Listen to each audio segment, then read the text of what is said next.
a couple years ago, I did Exodus 40. And one of the requirements is you have to only listen to music that lifts your soul to God. So I went from a guy who like never listened to any Christian music to only listening to Christian music for Lent, fell in love with it. And like Did you really? oh yeah. Yeah, I love it. I have strong feelings about Christian music. I would love to talk about it. Yeah, well, that's what we're here for. I know. Right. And so I started not necessarily writing like straight up CCM music, but got That's involved. Christian contemporary music for Yeah, those who don't yeah. know what that stands for. But got involved with the Sacred Heart Guild in this diocese, and so have played with some of the CFRs at those nights, and played at Catholic Underground in New York City, and did some like harp and bowl style, which is it's awesome. It's like it's almost like speak what comes to your heart, although usually it's the person who's the leader, you know. So I wasn't necessarily doing it, but that's really the creative outlet now. If I'm writing music, it's usually within that context. And if I do write outside of that context, it's just not nearly as often. Mhm. So, Yeah. That's cool. Yeah, That's I cool. know you asked for my biography, so. That was it. Yeah, go find Matt Sparaza on YouTube. He actually does have a couple songs. Yeah, I do have a couple Well, songs. how Those are did pretty you cool. fuel this creative? I mean, you went to school for it, right? Yeah, So yeah. How did you sort of build that creativity, or do you think you were born with I mean, it? Like, I do think I think it's a talent, if I'm honest with Yeah. you. Because I have been writing songs for as long as I can remember. mhm. So I know that I've got a natural knack for it. Yeah. And then it got like any other natural knack, right? Any other talent, you train it, just like an athlete, you know? mhm. And so I got really good at it in college. I mean, in my opinion, maybe my songs stink and everybody else, you know, I'm the only one who thinks they're good, but I really think that I got good at it in college, and I see the providence in being brought to Christian Yeah. music post training. I Mm. mean, like the coolest story I have about writing Christian music is in one of the original meetings with the Sacred Heart Guild. I was asked to lead like the core team meeting, and we would do praise and worship music at this core team meeting because that's what we were there to do.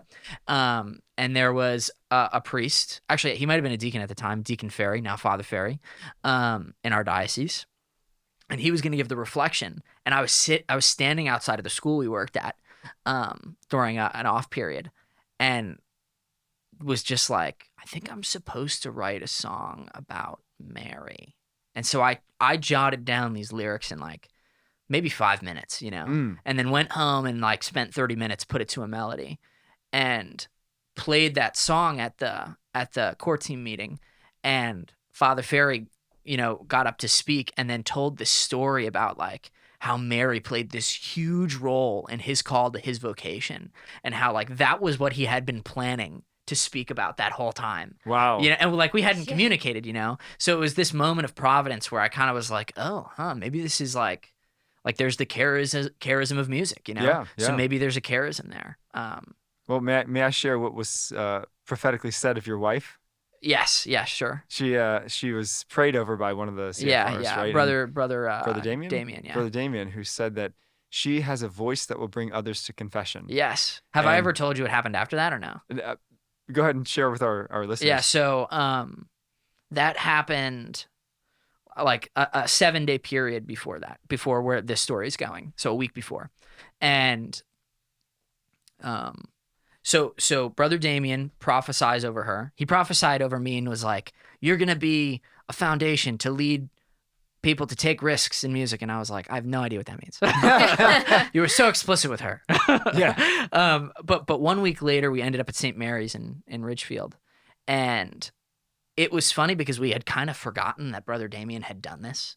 And we had signed up to do St. Mary's months beforehand. And so we were there, and I remember we were like considering not going. You know, she was very pregnant at the time. And so we were like, you know what? The Lord's always been generous with us. Let's do it. You know, we'll be generous. And Father Malachi, CFR, was supposed to play with us, and he forgot his guitar. And so he was like, the Lord told me I'm supposed to be in the confessional tonight. And we were like, how about that? Sounds good, you know? And it was also during, I don't know if it was the Exodus 40 or whatever, but it was during Lent, so I was spending some extra time in adoration. And in adoration, I thought the Lord had said to me, I want you to tell them that it is good enough to just be in front of me, and that they have a good father, which happens to be a Christian song. Yeah. Good father. And so we played that song for sure. But Father Malachi, I told Father Malachi that, and his response was like, I am confirming that for you, dude. Because that's how he talks. And he's super charismatic. And we were praying, and it was like palpable. I mean, my hands were in the air. Which is not usually my style, while we were praying with Father Malachi, because it was like this rush of the Holy Spirit. It was like I could feel it, And then when we got to playing, I'm pretty sure we played for like maybe an hour, or so, and both sides of the church were lined for the confessional. And then we found out that Father Malachi stayed in the confessional till about 11 o'clock. Wow. And so the night had started around like 7:38, something like that, But then even later on, we did another heart-to-heart, I think actually it wasn't at St. Jude's, although we did one at St. Jude's. St. Jude's, yeah. And Brother Damien was there, and Father Malachi was there. And it was the first time we had all been together since this happened. And so we were like, Brother Damien, your prophecy came true. And he was like, I prophesied over you? And I was like, yeah, you're not allowed to just forget that. Well, he prophesies over so many people. Well, actually, he actually said, that the words aren't for him, and so he really does just forget them. But push come to shove, we were able to actually connect. And obviously, like, I don't know details like this person's name, that Father Malachi, that week that we were together with Father Malachi, 1 week later after Brother Damien had prophesied over Renee, Brother Damien was doing a mission somewhere else, and it was a healing ministry, and there was a young woman who he had been working with for that weekend, and she experienced tremendous healing. And by the end of that time together, she had said to Brother Damien, like, I just want my father to come back to the church.